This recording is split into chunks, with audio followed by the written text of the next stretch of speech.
I'm ready to begin the reassembly now of the rear motor, and the first thing I'm going to do is to put the thrust plates back into the sockets that are on either end of the chassis. I reinstalled on each end the thrust plate back into its bracket and put in a light dab of lubricant on the outside, and of course when I installed them I made sure that the depression side was pointing out. That was the side which was pointing out to begin with. So both are in. Now what I put on them is a gear lubricant, and it is plastic compatible.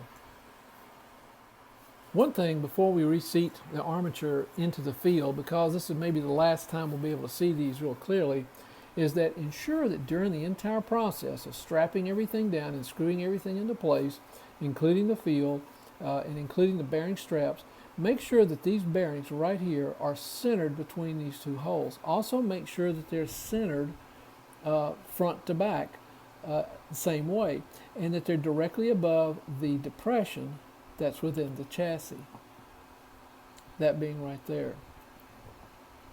They don't need to be lubricated in the sense that they're not designed to spin. It's the shaft of the armature that's designed to spin within them, but you don't want them off a little bit, because that could only cause the gears on either end to not meet up with the gear on the axle, or to bind, or to miss altogether. So if these are raised up, these being the worm gears, your performance is going to be degraded. So just make sure that those bearing straps are centered and seated in that little depression, and maintained to be centered between those screws. First thing, as I'm going to I'm going to insert the armature into the field and reseat the field. Next, I'm going to install the worm gear cover on the back gear, as well as the bearing strap. This is probably one of the easier steps in rebuilding, because there's no wires back here. I've installed one of the worm gear covers and a bearing strap. I tightened the screws down to where they begin to get a little bit of resistance. This is a good time to pick the motor up, pinching the top of the field clamp and the bottom of the motor firmly within your fingers. Try to get the screw holes aligned, and then simply take something like this pointer and make sure that the armature has freedom of movement and there's no binding whatsoever. I always do this as I assemble these piecemeal after every step. If you feel that you've got some sort of unusual binding in the armature, there's a chance that, one, this end of the armature is not seated properly, maybe that bearing right there, maybe this bearing, although I gave this a good visual inspection with a light to make sure that it was centered underneath the strap, and I made sure that the worm gear cover had clicked into place. And yes, these will kind of click into place. And then I made sure that I had backed off each one of these screws until I felt the grooves mesh, and then tightened forward. The other thing you could do, if you feel that the armature is still binding, is simply reverse the thrust plates. You can see the top of one right there. So mine was binding a little bit. I checked everything, it looked fine.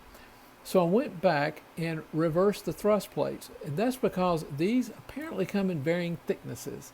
So I took the thicker one from the back and put in the forward in this position up near the commutator, and flip-flopped them in place. And it got perfect freedom of movement. So that's a good test to perform, and a good time to perform it. Also, before putting on this worm gear cover, I ran a bead of grease down the worm gear. I'll finish greasing once I get the motor assembled from the bottom, and I'll grease the axle gear. Next thing I'm going to do is install the worm gear cover on this end of the motor. And then I'm going to put one screw on the far back side of where the bearing strap will go. That way I can slide the bearing strap underneath it, because it has these grooves in it.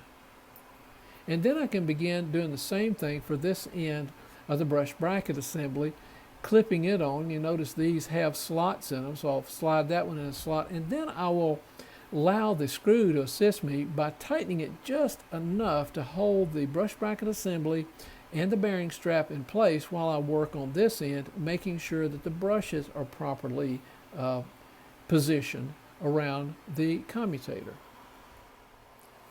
The motor has reached the next stage of assembly, and I'll explain step by step how I got there.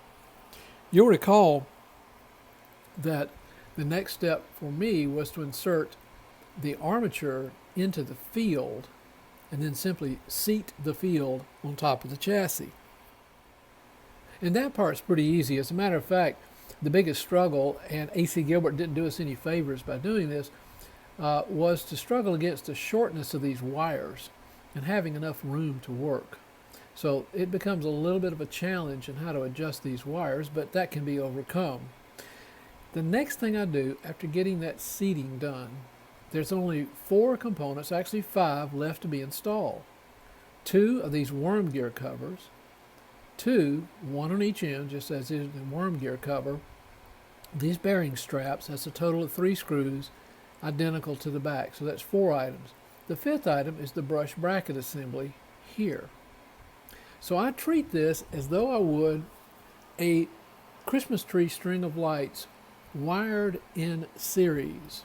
And I put in 1 bulb at a time, or put the entire string together on the wire, and then begin testing each bulb individually.